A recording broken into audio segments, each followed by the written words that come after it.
Now, for those of you on the channel who often comment in the comment section almost repeatedly ad nauseum that every company in China is owned by the Chinese government, I'll repeat this statement for you. At the unveiling event, Next EV disclosed its commercial name, Nio. Subsequently, the Next EV name was dropped and replaced by Nio. The sweet honeymoon didn't last though. An all too familiar problem hit Nio: fires. In late 2018, several ES8s burst into flames for no apparent reason. My friends, and welcome to the Electric Viking. Fantastic to have you here on the channel. Now, in my evil days, I used to plunder and do all manner of bad things, and then I was able to overcome my true Viking nature and see the light. I saw it over there. It was an electric car, cruising along, making no sound, emitting no toxic fumes. And I knew I had to make a YouTube channel. So that's a bit about me. But today, let's look at Nio. Now, Nio is one of the most interesting car manufacturers in the world who only makes EVs. That's right, they make nothing else except EVs. And they're headquartered in Shanghai. Now, they specialize in designing and developing purely electric vehicles. But the company is also involved in the FIA Formula E Championship, although Nio has just recently ended funding the team after selling them to Lisheng Racing. Now, to give you a quick overview, if you don't want to listen to the whole story of how Nio came to be, Nio was founded in November 2014 by William Li, who was the chairman at the time of BitAuto and Next EV. And after the launch, several companies invested in Nio, including Temasek, Sequoia, Lenovo, and TPG. Its first model, the Nio EP9 sports car, debuted the same day the brand was established, and it really set the world on fire because it was, at the time, the fastest electric car in the world. In fact, it was for a number of years. In fact, the car is utterly insane. Performance credentials really kind of shocked the automotive world. And I remember at the time, I didn't really know all that much about electric vehicles when it was released, just a little bit here and there. And I remember reading about the vehicle on several different magazines and car automotive websites and thinking, holy hell, the future looks insane with these new electric cars. Now, in October 2016, Nio announced that it had been given an autonomous vehicle testing permit by the California DMV, and it would begin testing on public roads as part of its autonomous vehicle program. Now, according to the company, it planned to launch vehicles with Level 3 and Level 4 autonomy, and it still plans that. When Level 4 autonomy will come, I'm not sure.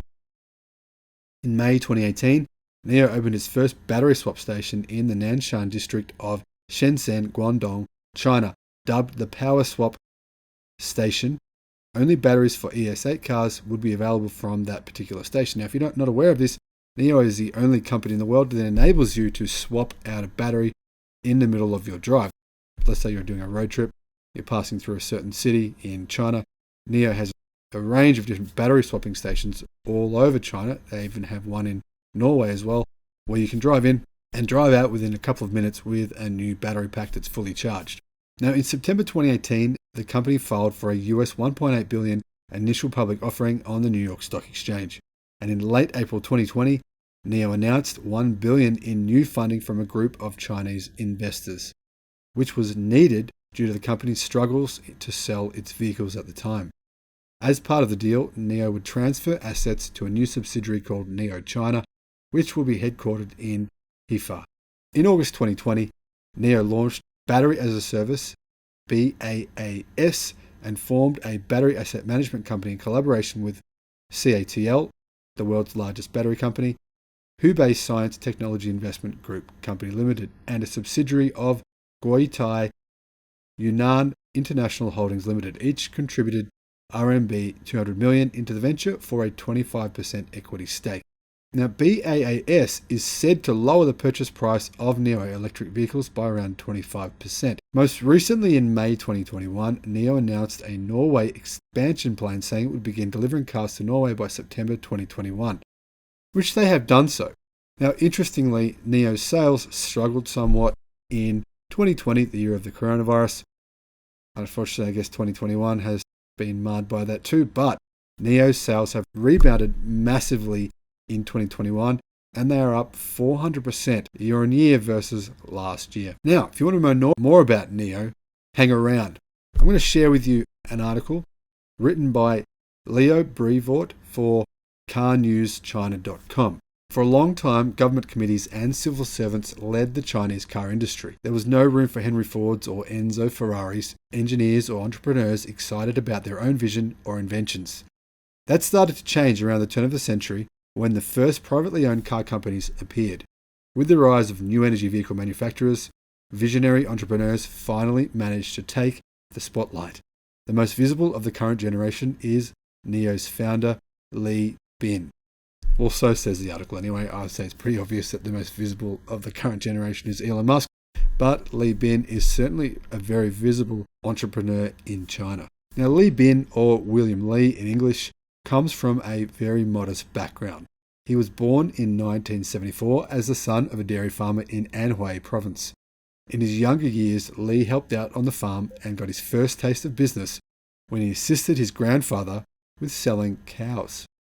Fortunately, his parents saved up money for his education, so Li attended Peking University in Beijing. He graduated with a bachelor's degree in sociology and minored in both law and computer science. Now, after graduating, Li started his own internet enterprise in 1996. It was the precursor to BitAuto Holdings, an enterprise he founded in the year 2000. BitAuto is a platform for automotive services, marketing and advertising, and of course a well-known car news portal. The company grew exponentially, making Li a wealthy man when he sold it in 2013. He stayed on the board for 5 more years. Li invested in several startups like Mobike, a bicycle sharing service, and other green initiatives with the money gained from the sale. More importantly, he started to think about his own new venture. In November 2014, he incorporated Next EV Inc. in the Cayman Islands, an overseas holding company for his high-end electric car company to be founded in China. He called it Shanghai Wilai Automobile, where Wilai translates as blue sky coming. Now, for those of you on the channel who often comment in the comment section almost repeatedly, ad nauseum, that every company in China is owned by the Chinese government, I'll repeat this statement for you. In November 2014, he incorporated Next EV Inc. in the Cayman Islands, an overseas holding company for his high-end electric car company to be founded in China. I've repeated that twice. Hopefully you heard that. Li convinced an impressive group of Chinese tech moguls to invest in Next EV, among them Ma Huateng from Tencent, Lei Jun from Xiaomi, and Li Yang from Chihaya, who would later create Li Auto. Tencent was the biggest of the earlier investors. Not much later, Baidu joined in as well. Now, Tencent, as you know, have made a literal metric shit ton of money from investing in Tesla. And they've made some other very astute investment decisions as well. The emergence of Next EV went largely unnoticed anywhere outside China, but not for long. Next EV gained global prominence when it became the title sponsor for the Team China Racing Formula E team in the inaugural 2014-15 season. Now, lead driver Nelson Piquet Jr. clinched the championship title for Next EV TCR. Next EV bought the team in 2016, developing its own powertrain and set up its own operations in the United Kingdom. Now, the first season, however, remains the most successful one, and the team has been a midfield runner at best since. Now, the race team has also participated in the development of Next EV's first road car.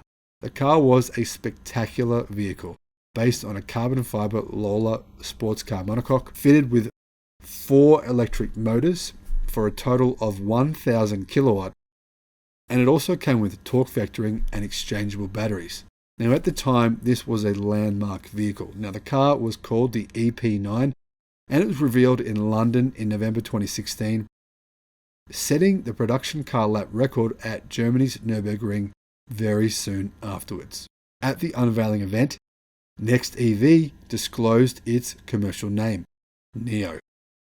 Subsequently, the Next EV name was dropped and replaced by Nio, and that included renaming several companies. Nio developed at great speed. In 2015, Nio established subsidiaries in Germany for car design and the United States for the development of autonomous systems and software. And it created XPT. That parallel company acts as a technology supplier to Nio by making electric motors, battery packs, and all kinds of auxiliary systems like charging solutions and home storage. In May of 2016, Nio signed a deal with state-owned car manufacturer JAC to produce its road cars, thus circumventing the need to apply for its own production license. Now, with all the basics in place, Nio's next step was to reveal itself to the public, which happened in November 2017 when it opened its first Nio house in Shanghai, followed by its first production cars unveiling the next month. It also opened the order books. Nio built the entire infrastructure in less than 3 years to become a manufacturer and showed an almost production-ready car, the ES8. On display in London was a large SUV over 5 meters long. The ES8, as it was called, was loaded with state-of-the-art technologies, propelling Nio firmly into the premium segment. The entire body structure, developed in conjunction with Tata Technologies, was made of lightweight aluminium and featured a skateboard design like Tesla. The suspension consisted of double wishbones in front and multi-link at the rear, and it rode on air suspension. The ES8 could be ordered either as a 6 or 7-seater. And to give you a frame of reference here, the ES8 is very similar in size to the Audi Q7. An induction motor powered the front axle, a permanent magnet motor, the rear for a total power of 480 kilowatt. Needless to say, the ES8 is a fast car, even by today's standards. The battery pack on the floor was supplied by CATL and consisted of prismatic cells for a total capacity of 70 kilowatt hours. As with all Nios ever built, the battery pack was swappable. The interior followed the trend set by Tesla, with the large touchscreens dominating the dashboard. And on top of the dashboard sits Nio's own addition, the driver assistant called Nomi, which looks like a friendly emoticon. Nomi is also the access point for Nio Pilot, Nio's Level 2 autonomous driving system.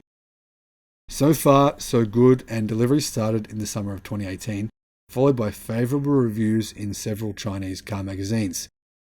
The sweet honeymoon didn't last though.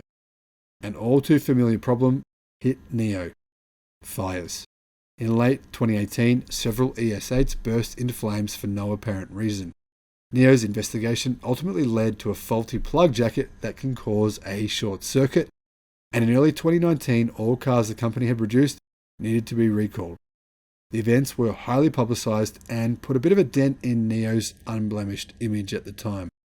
From the start, Nio was set up as a variable interest enterprise, or a VIE.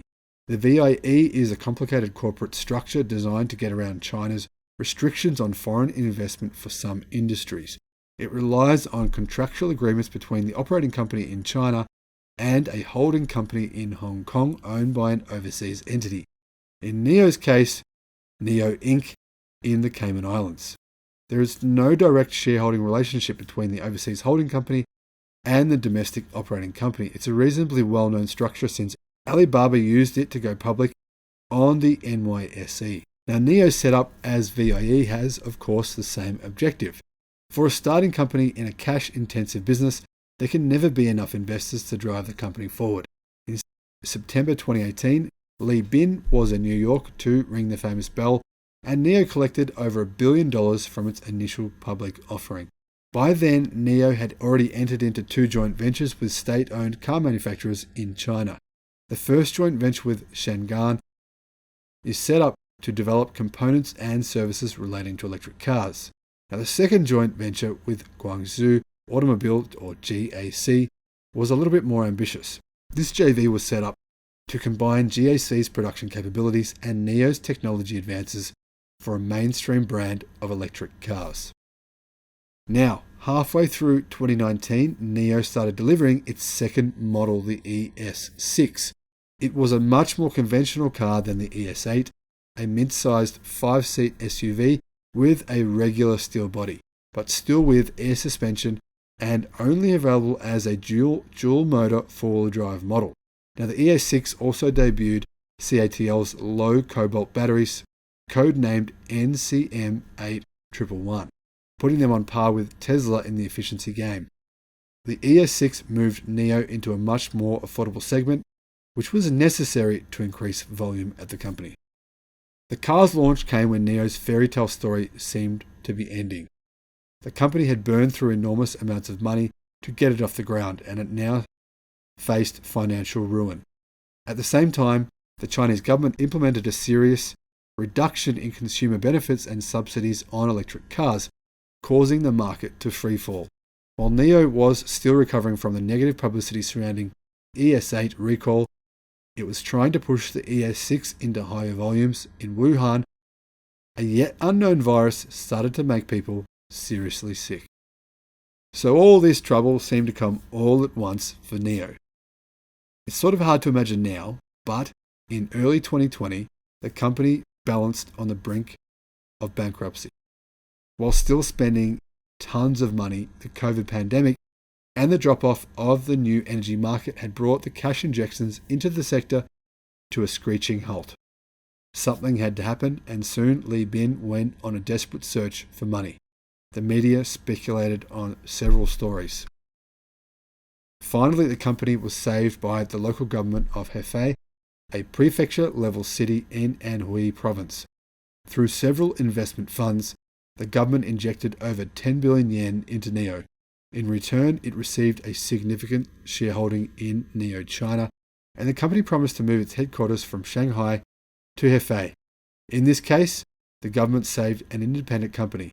But what happened next is what is truly astounding. Now, 2020 will go down in history as an extremely dramatic year for Nio for very obvious reasons. But one of the more bewildering stories of the year is Tesla's stock price. Tesla's stock had been heavily speculated on for a long time, both long and short. In 2020, however, the stock surged to unprecedented levels, at one point to the level that Tesla's market value alone was higher than the next 20 global car makers combined. Now, at the same time, China's new energy vehicle market found a new equilibrium and then went into overdrive for two reasons.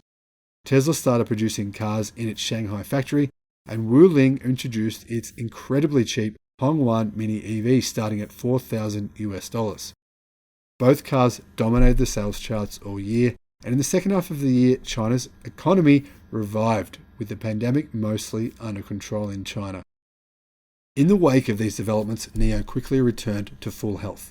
Sales quickly rose to record numbers, and like Tesla, the stock value exploded.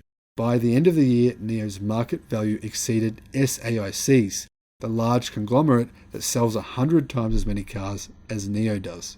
Nio weathered the storm and came out much stronger. I cannot say the same for several others. Fellow startups like Boardrin and Byton collapsed or remained in dire straits. Even formerly very successful companies like Xochi and Brilliance faced bankruptcy. The newfound success allowed Nio to buy back shares from Hefei's investment funds. In 2020, Nio was forced to give up 25% of its Chinese operations, but it already owns 90% again at the time of this article. At the same time, it started revamping its business relations. Nio withdrew mostly from its joint ventures with Chang'an, which had produced nothing at all, and with GAC, which introduced the Haikan brand with middling success, retaining only a very small shareholding in those companies. Instead, it set up a new joint venture with manufacturing partner JAC for a new production facility in Hefei and invested in Wuhan's new battery factory. Now, as we talked about before, Li Bin graduated from university with a degree in sociology. Part of that knowledge he acquired is undoubtedly used in the brand's marketing because Nio takes a significantly different approach than other mass market brands.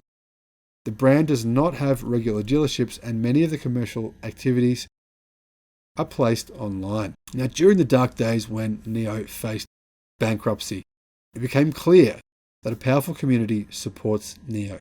The brand has launched a social media app where owners stay in touch with each other, talk about their cars, purchase merchandise, or enjoy all kinds of benefits associated with the brand. There's no question that this strategy is working. Whenever Li Bin makes an appearance at an auto show, he's greeted by his fans and Nio owners as a full-blown rock star in much the same way that Elon Musk is greeted by Tesla fans at his Tesla events. Now, the same can be said about Nio's marketing innovation, the Nio House. Although some cars may be on display, this is not a regular dealership but a clubhouse for Nio owners. Nio houses have working spaces, a library, childcare services, the ubiquitous hip coffee bar, and other facilities usually not associated with a car brand. The best recommendation about the Nio House comes from a Nio owner that I read in an article. He says something like this: I get more business leads from a single visit to the Nio House than from a month advertising on Weibo. If you don't know what Weibo is, it's the Chinese version of Facebook. Now, Nio's charging solutions follow the same user-centric approach. Of course, the cars allow fast charging, but Nio also supplies home charging solutions, valet charging, and its trademark battery swapping options. Now, Nio launched its third car in the summer of 2020, the EC6. The EC6 is a sportier crossover version of the ES6 with mostly the same underpinnings. It is the last of the first generation cars. Coming soon is the Nio ET7, Nio's new large sedan that should become the brand's signature car. Nio showed a preliminary version at its Nio Day in January of 2021 and announced a long list of innovations, including an advanced self-driving package and semi-solid-state batteries. My personal opinion here, guys, is that you won't see solid-state batteries in a Nio vehicle next year, but who knows? I'd be happy to be proven wrong. Now, together with Xpeng and Li Auto, the Chinese press has dubbed the three startups the three new forces of car manufacturing in China. The nickname emphasizes the distinction between these companies and China's car industry giants. Li Bin took center stage for the presentation of the ET7 in a way Steve Jobs or Elon Musk did before him. And he surely didn't look like the typical government official. The remarkable turnout and turnaround of his company gave him every right to face the future with full confidence. Now, in the middle of the year, in 2020, Nio's stock price was $3. It's now at $45 at the time of this video in July 2021. In the space of only 1 year, the stock price went from $3 to $45. That's almost a 10x in the value of the business. And that is absolutely incredible and a huge testament to the drive, the hard work, dedication, and really the genius of its founder. Thanks for watching. I hope you've enjoyed this video. I look forward to seeing you on the next one. Bye-bye.